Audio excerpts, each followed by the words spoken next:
Hello students, मैं आपका Manish sir फिर से लेकर आया हूँ आपके लिए एक नया वीडियो। सारे स्टूडेंट को एक रिक्वेस्ट है कि पूरा का पूरा वीडियो देखे।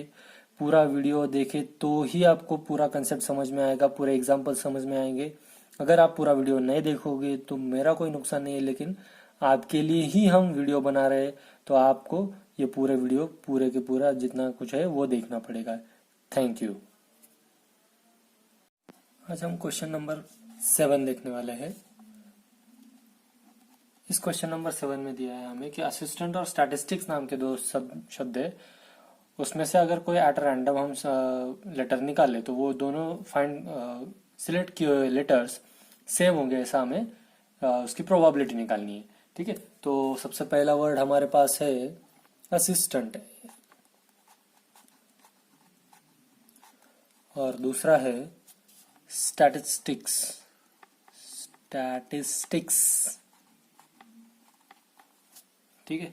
तो असिस्टेंट में टोटल आपने काउंट किया है तो यहाँ पर 9 लेटर्स है और स्टैटिस्टिक्स में 10 लेटर्स है। ठीक है, तो एन ऑफ एस हमें क्या करना है, सिलेक्टेड एन ऑफ एस के लिए निकालना है, एक लेटर चूज करना है। एक लेटर चूज करना मतलब कितना हुआ, इसके 9 और इसके 10 मल्टीप्लीकेशन में करेंगे तो 90 लेटर्स हो जाएगा। ठीक है, तो ये हो गया एन ऑफ एस हमारा 90। अब कॉमन लेटर इसमें से कौन कौन से देखो, इसमें कॉमन लेटर है ए, यहाँ पर भी है, एस भी है, टी भी है। ठीक है, तो ये A S T I R the common letters. A S T I R common letters, ये कॉमन लेटर्स है हमारे पास। अब इन कॉमन लेटर्स के साथ हम क्या करेंगे कि अगर ये कॉमन है तो ई एफ जी एच ये इसमें है क्या, नहीं है। ठीक है, तो ये ई एफ जी इसलिए पूछा क्योंकि हमें कोई ना कोई तो भी इवेंट कंसिडर करना पड़ेगा। ठीक है, अब यहाँ पर ए तो है, यहाँ पर बी नहीं है, लेकिन एक सीक्वेंस से करना है, इसलिए मैंने क्या कर दिया कि ई एफ जी एच ऐसे 4 इवेंट कंसिडर कर लिए। Let E F G H be the events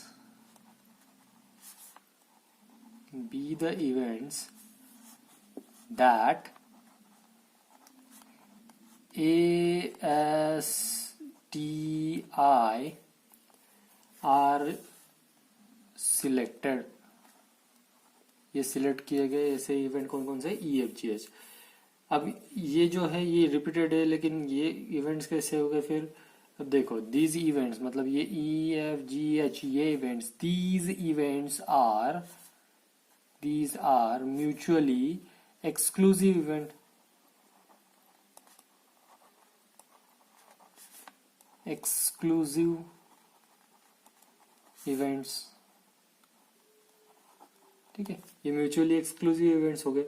अब म्यूचुअली एक्सक्लूसिव इवेंट्स की रिक्वायर्ड प्रोबेबिलिटी क्या बनती है हमारे पास, रिक्वायर्ड प्रोबेबिलिटी उसकी बनेगी probability of E plus probability of F plus probability of G plus probability of H। Correct, ये mutually exclusive की प्रोबेबिलिटी बनती है। इसको अगर हम इक्वेशन नंबर 1 बोल दे तो देखिए यहाँ पर अब क्या होगा, अगली स्टेप हमें क्या करना है, दो जो वर्ड दिए है उसमें से कोई तो भी एक वर्ड फाइंड आउट करना है। तो अगर ई एफ जी एच ये दो ये वर्ड्स अगर हम फाइंड आउट करें तो इसमें से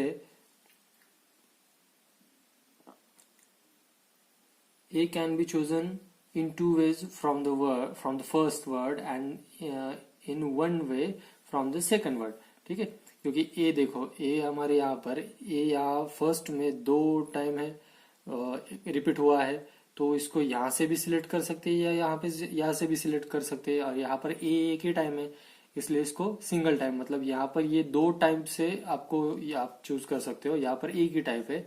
फिर एस को मतलब ये एस जो है यहाँ पर 1 2 3 टाइप से आप एस सिलेक्ट कर सकते हो। यहाँ पर 1 2 3 टाइप से आप एस सिलेक्ट कर सकते हो। तो एन ऑफ ई क्या बनेगा, number of elements in E. N of E पहले वर्ड का ए सिलेक्शन ए में फर्स्ट वर्ड में है 2 टाइप का और सेकंड में है 1 टाइप का, तो ये 2 into 1 2। एन ऑफ ई हो गया, सॉरी ये होगा N of F. N of F, F मतलब क्या कंसिडर किया था हमने, एस का प्रेजेंस। एस का प्रेजेंस फर्स्ट में कितने नंबर ऑफ वेज से हम इसको सिलेक्ट कर सकते हैं, 1 2 3, 3 वे से सिलेक्ट कर सकते हैं। तो यहाँ पर होगा 3 इंटू सेकेंड वर्ड में एस 1 2 3, 3 इंटू 3 मतलब ये हो गया 9। एन ऑफ यू हो गया, एन ऑफ एफ हो गया, N of G, N of G, G किसके लिए कंसिडर किया था, टी के लिए। तो टी कितना है देखो यहाँ पर 1 2, 2 टी है। तो फर्स्ट वर्ड में से 2 टाइप से आप टी को चेक कर सकते हो स्टैटिस्टिक्स। इस सेकंड वर्ड में 1 2 3, 3 टी है तो ये 3, 2 इंटू 3 6 वेज, 6 पॉसिबल वेज यहाँ पर आपको मिलेंगे। ठीक है, अब ये हो गया टी का। अब आखिरी है आई, यहाँ पर आई एक ही है तो 1 इंटू, और यहाँ पर आई 2 है तो 1 इंटू 2 2। ये हो गया हमारे नंबर ऑफ इवेंट्स। ठीक है, अब रिक्वायर्ड प्रोबेबिलिटी में हम यहाँ पर क्या करेंगे कि जो इक्वेशन नंबर 1 है, ऑल द वैल्यूज, ये जो कुछ भी वैल्यूज है ये वैल्यूज हम यहाँ पर पुट करेंगे। देयरफॉर इक्वेशन 1 बिकम्स देखो क्या बनेगा फिर, required probability is equal to N P of E. P of E मतलब क्या होगा, N of E divided by N of S plus N of F divided by N of S plus N of G divided by N of S plus N of H divided by N of S. ठीक है, अब यहाँ पर हम सारे values put up करेंगे। क्या values है हमारे पास, देखो हमारे पास सारे वैल्यूज है। सबसे पहले एन ऑफ ई की वैल्यू है 2 divided by N of S है हमारे पास 92/90 प्लस ये 9/90 प्लस 6/90 प्लस 2/90। अब सारों का बेस तो 90 है तो ये 2 + 2 4 + 9 19 डिवाइडेड बाय 19, ये हो गया हमारी प्रोबेबिलिटी। ठीक है, अब हम देखने जा रहे हैं क्वेश्चन नंबर 8। क्वेश्चन नंबर 8 में क्या है, a die is loaded in such way that the probability of face with j dots turning up is proportional to the j for j is equal to 1 to 6। ठीक है, मतलब एक die है जिसको ऐसे रोल किया गया कि वो j dots j is equal to 1 to 6 ऐसा हमने कंसिडर किया है। तो what is the probability in one roll of a die that an odd number of dot will turn up। ठीक है, पहले तो कंसिडर करेंगे हम P of J be the probability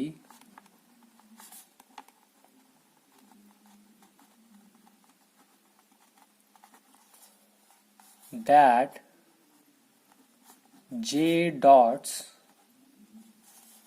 turn up। ठीक है, मतलब प्रोबेबिलिटी आपको क्या है कि एक जे की वैल्यू हमें दी है 1 to 6, मतलब ये कहाँ से कहाँ हो सकता है, इट में बी 1 इज लेस देन और equal to J is less than और इक्वल टू 6। 1 to 6 के बीच में या 1 और 6 उसकी वैल्यू हो सकती है। अब यहाँ पर हम क्या करेंगे, therefore probability of J is equal to probability of J की प्रोबेबिलिटी क्या कंसिडर करेंगे हम, j into k where k is the probability constant, sorry proportionality constant, where k is proportionality constant, k is proportionality constant। अब ये proportionality constant बन गया, k हमने consider किया उसको।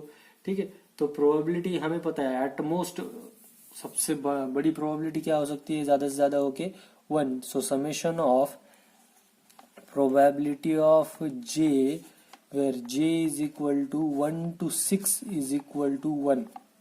ये हमें एक सिंपल फॉर्मूला पता है। ठीक है, अब हम क्या करेंगे, ये जो k हमने यहाँ पर कंसिडर किया है वो एक नंबर वाला डॉट या एक डॉट वाला जो कुछ भी है उसके साथ अगर वो मल्टीप्लीकेशन में आएगा तो उसका क्या होगा, k वो 2 के साथ आएगा तो 2 इंटू के, वो 3 के साथ आएगा तो 3 इंटू के, वो 4 के साथ आएगा तो 4 इंटू के, लाइकवाइज 5 इंटू के प्लस 6 इंटू के इज इक्वल टू 1। क्योंकि पूरी प्रोबेबिलिटी 1 है।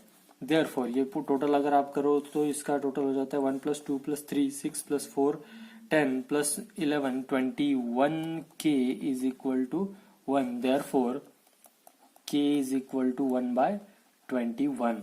k इज इक्वल टू 1/21 हुआ, मतलब required probability is equal to probability of 1। मतलब अब हमें प्रोबेबिलिटी किसकी निकालने की थी, ऑड नंबर ऑफ डॉट्स निकालने थे। तो ऑड नंबर ऑफ डॉट्स मतलब probability of 1 plus probability of 3 plus probability of 5, मतलब ये k 3k 5k हमें चेक करना है। That is equal to k plus 3k plus 5k which is equal to 1/21 plus ये 3/21 प्लस 5/21। अगर आप इसको पुट करते हो तो इसकी वैल्यू हमें मिलेगी 9/21 और ये हो जाता है फिर 3/7। इसमें अगर आप k की वैल्यू ये पुट करो तो ये आ गया हमारा क्वेश्चन नंबर 8। तो हमारा क्वेश्चन नंबर 9 है नेक्स्ट।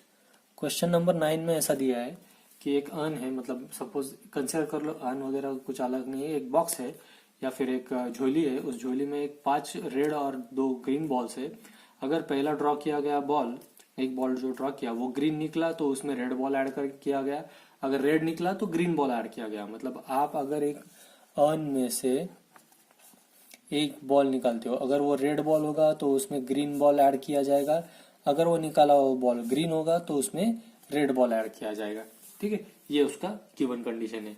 तो the original ball is not return to the urn, मतलब ओरिजिनल बॉल जो बॉल आपने निकाला है इसमें से वो बॉल उसमें रिटर्न नहीं किया जाएगा, वो दूसरा कोई तो भी अलग बॉल उसमें डाला जाएगा। तो what is the probability the second ball is red.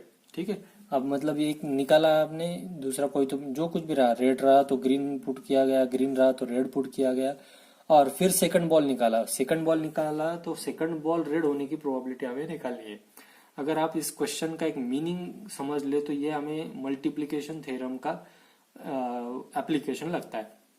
ठीक है, तो अब क्या करेंगे हम कि इसमें 2 ऐसे इवेंट है जिसमें ग्रीन बॉल आ सकता है या 2 रेड बॉल आ सकते हैं, इसलिए हम क्या करेंगे इसमें इवेंट जो कंसिडर करेंगे आर और जी ऐसे इवेंट कंसिडर करेंगे, नहीं तो आप ए बी भी कंसिडर कर सकते हो।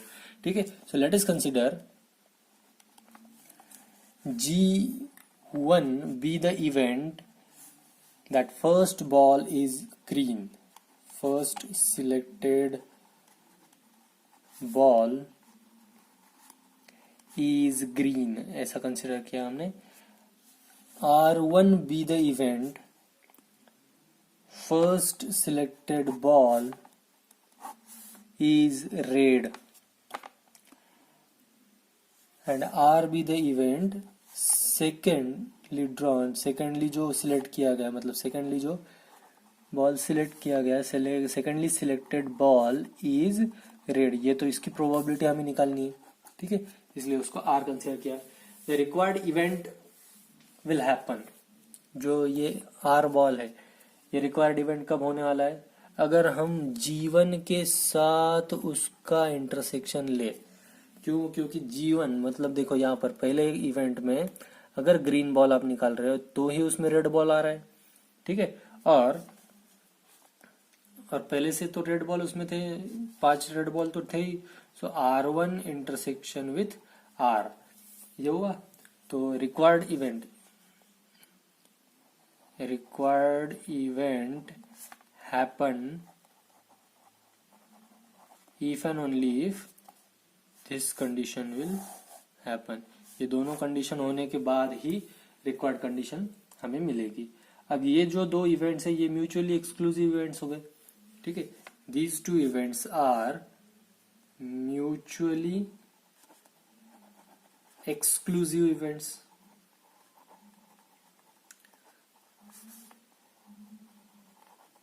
These 2 events are mutually exclusive events. अगर ये म्यूचुअली एक्सक्लूसिव इवेंट्स है तो इसकी प्रोबेबिलिटी मतलब रिक्वायर्ड प्रोबेबिलिटी हम निकाले तो वो हो जाती है probability of G1 intersection R plus probability of R1 intersection R। Mutually exclusive मतलब ये मल्टीप्लिकेशन थ्योरम, इसमें हम यूज करेंगे probability of G1 into probability of R divided by G1 plus probability of, ये सिर्फ म्यूचुअली एक्सक्लूसिव है, ये mutually exclusive और एग्जॉस्टिव नहीं है, ठीक है, इसलिए यहाँ पर ये मल्टीप्लिकेशन थ्योरम का ये प्रूफ हम यूज कर रहे हैं, ठीक है। So probability of R1 into probability of R divided by R1, चाहो तो आप इसे इक्वेशन नंबर 1 कंसिडर कर सकते हो, ठीक है। अब इसमें से हर एक की प्रोबेबिलिटी हमें निकालनी है। सिंस देखो अब हमें यहाँ पर दिया है कि अर्न में कितने रेड बॉल और कितने व्हाइट बॉल है, सॉरी ग्रीन बॉल है, 5 red and 2 green balls are there. अब पहला बॉल ग्रीन हो मतलब PG1, प्रोबेबिलिटी ऑफ G1, पहला बॉल ग्रीन हो वो कितने हो सकते हैं 2/7, क्योंकि टोटल बॉल कितने अपने पास 5 + 2 7 है, तो उसमें से 2 बॉल ग्रीन है, इसलिए 2/7 हमारा प्रोबेबिलिटी हो गया, probability of G1। First ball अगर हम ग्रीन निकाले, अगर फर्स्ट बॉल ग्रीन निकाले, उसको ना रिप्लेस ना किए हुए अगर आपको रेड बॉल निकालना है, देखो इसमें इफ फर्स्ट ड्रॉन बॉल या first selected ball is green and is not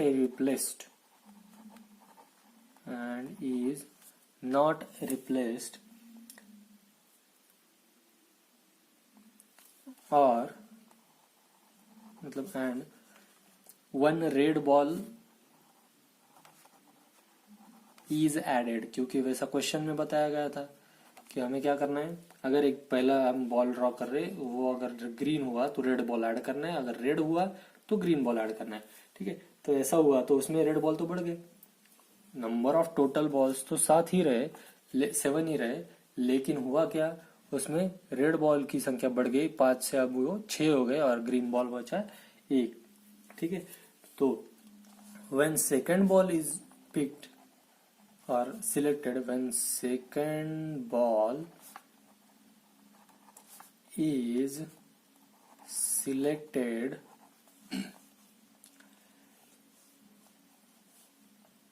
at that time, on में कितने हैं 6 रेड बॉल और 1 ग्रीन बॉल, मतलब टोटल 7 बॉल्स। अब इसमें से हमें रेड बॉल निकालना है, रेड बॉल निकालना है मतलब उसकी प्रोबेबिलिटी क्या हो गई, प्रोबेबिलिटी दैट G1 मतलब ग्रीन बॉल आपने उसमें से निकाला है और अब आप रेड बॉल निकाल रहे हो, मतलब ये कंडीशनल प्रोबेबिलिटी हो गई, इसका हो गया 6/7, 6/7 इसकी प्रोबेबिलिटी बनेगी। अब सिमिलरली चाहो तो आप इसको निकाल सकते हो, क्योंकि मैथमेटिक्स हमारे लिए थोड़ा इजी है, तो मैथमेटिक्स हमें इजी क्या बना देता है, देखो अब जैसे कि हमने किया कि second ball is selected, second ball select करने के लिए अर्न में क्या था हमारे पास 6 रेड बॉल और 1 ग्रीन बॉल, ठीक है, ये हो गया।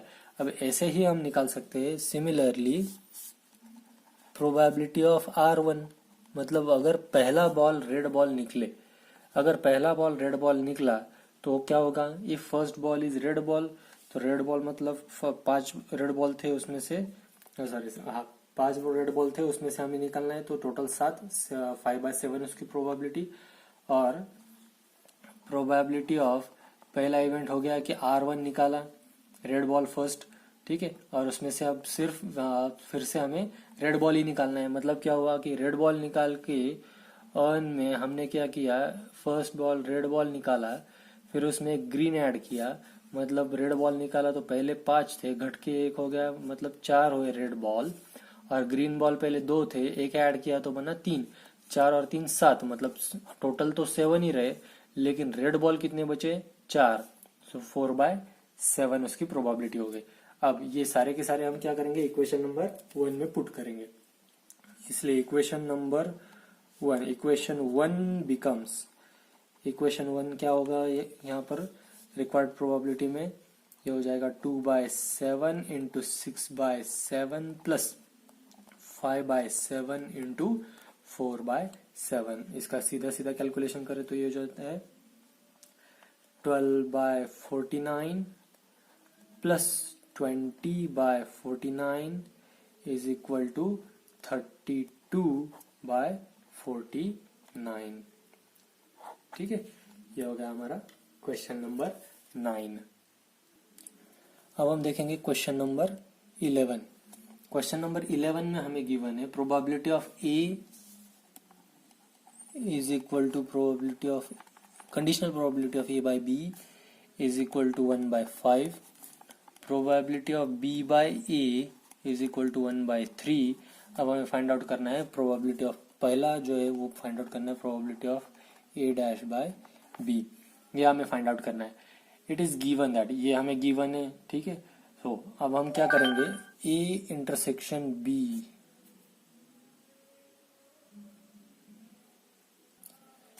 अब हम करेंगे probability of A intersection B which is equal to probability of A into probability of B by A which is equal to 1/5 into 1/3 which is equal to 1/15।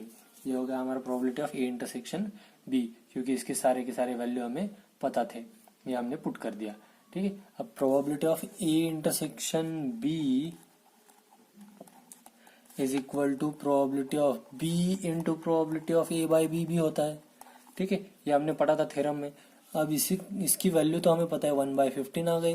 अब प्रोबेबिलिटी ऑफ बी इंटू ये 1/5, मतलब probability of B कितना होगा, therefore probability of B is equal to हो जाएगा हमारा 1/3। ये आ गया हमारे प्रोबेबिलिटी ऑफ बी की वैल्यू, ठीक है। अब प्रोबेबिलिटी ऑफ बी की वैल्यू मिल गई तो probability of A into probability of B, मतलब प्रोबेबिलिटी ऑफ ए की वैल्यू हम अलग से निकाल सकते हैं, probability of A into probability of B which is equal to 1/5 into 1/3 which is equal to 1/15,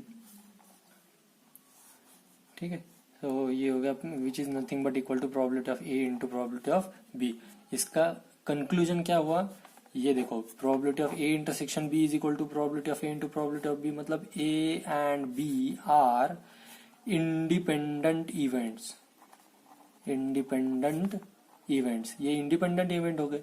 independent event, अगर ये ए और बी इंडिपेंडेंट है तो इनके ए डैश और बी डैश ये भी कैसे रहेंगे, are also independent events, are also independent events, ठीक है। अगर ए बी इंडिपेंडेंट है तो ए डैश बी डैश भी इंडिपेंडेंट रहेंगे।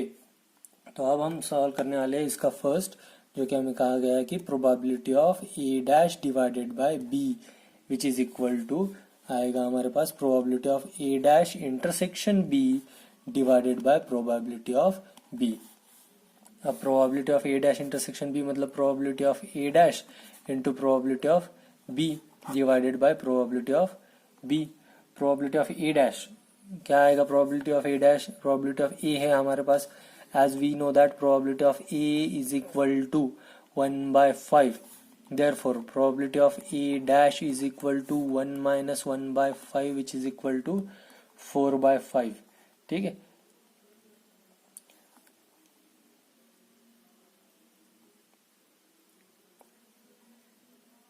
तो 4/5 उसका आंसर हमें यहाँ पर लिख लेंगे। तो प्रोबेबिलिटी ऑफ बी तो कैंसिल हो गया, ठीक है। therefore probability of a dash divided by b which is equal to 4/5, ये आ गया हमारा डायरेक्ट आंसर। अब दूसरा हम सॉल्व करेंगे। दूसरा क्या है, probability of B dash divided by A dash, probability of B dash divided by A dash मतलब probability of B dash intersection A dash divided by probability of A dash which is equal to probability of B dash into probability of A dash divided by probability of A dash. जैसे कि हमें पता है कि ये सारे independent event है, इसलिए हम ये फॉर्मूला यूज कर रहे हैं। ये हो गया cancel, which is equal to आया probability of B dash, probability of B dash मतलब 1 minus probability of B, 1 minus probability of B. Probability of B कितनी है हमारे पास, प्रोबेबिलिटी ऑफ बी है 1/3, तो ये बन गया 2/3। Therefore probability of B dash divided by A dash is equal to 2/3। ये हो गया हमारा क्वेश्चन नंबर 11। अब हम देखेंगे क्वेश्चन नंबर 12, जो कि 11 के जैसा ही है। इसमें दिया है कि A and B are two independent event, A और बी इंडिपेंडेंट इवेंट्स है, ऐसा गिवन है। A B are independent events, ये गिवन है, ठीक है। और यहाँ पर एक और चीज गिवन है कि probability of A is equal to 1/4 and probability of A union B is equal to twice the probability of B minus probability of A, ये गिवन है। और हमें प्रोबेबिलिटी ऑफ बी निकालनी है और 2-3 चीजें निकालनी है, तो ये सब गिवन है। तो सबसे पहले हम फाइंड आउट करने जा रहे हैं प्रोबेबिलिटी ऑफ बी, जहां पर कि हमें ये रिलेशन गिवन है। और इस गिवन रिलेशन से हम क्या करेंगे अब, तो देखो यहाँ पर हमें एक रिलेशन पता है, एक फॉर्मूला पता है, probability of A union B is equal to होता है probability of A plus probability of B minus probability of A intersection B. अब इसमें से हमें जो वैल्यू पता थे वो वैल्यू हम यहाँ पर रख देंगे, क्योंकि देखो यहाँ पर हमें ये इसके LHS और इसकी LHS दोनों सेम है, तो यहाँ पर ये हम इक्वेट कर देंगे। तो क्या हो जाएगा, देखो ये probability of twice the probability of B minus probability of A की वैल्यू पुट कर दो 1/4 इज इक्वल टू ये 1/4 प्लस प्रोबेबिलिटी ऑफ बी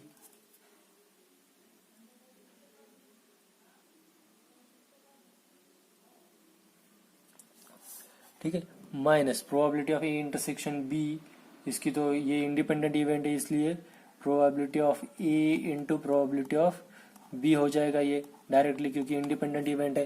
ठीक है, यहाँ पर भी हम वैल्यू रख सकते थे लेकिन नहीं रखा।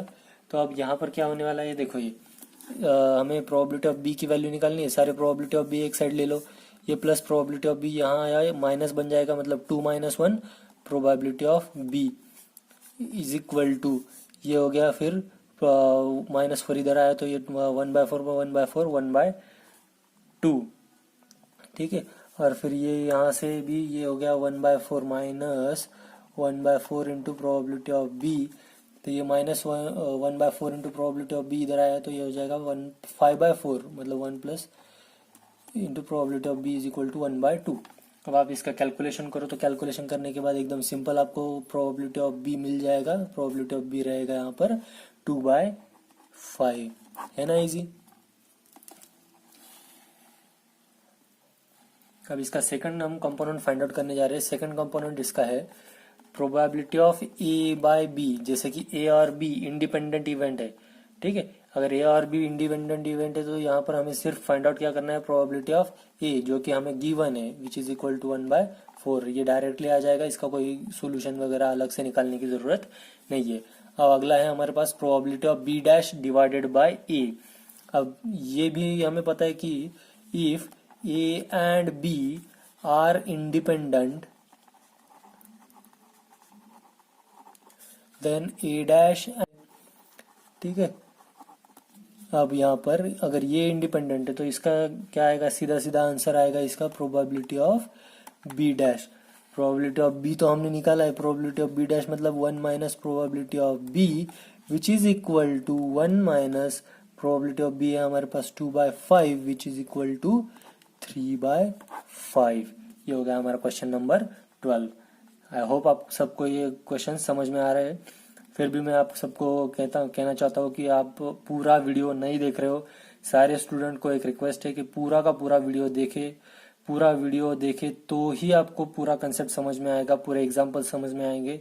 अगर आप पूरा वीडियो नहीं देखोगे तो मेरा कोई नुकसान नहीं है, लेकिन आपके लिए ही हम वीडियो बना रहे हैं, तो आपको ये पूरे वीडियो पूरे के पूरा जितना कुछ है वो देखना पड़ेगा। Thank you.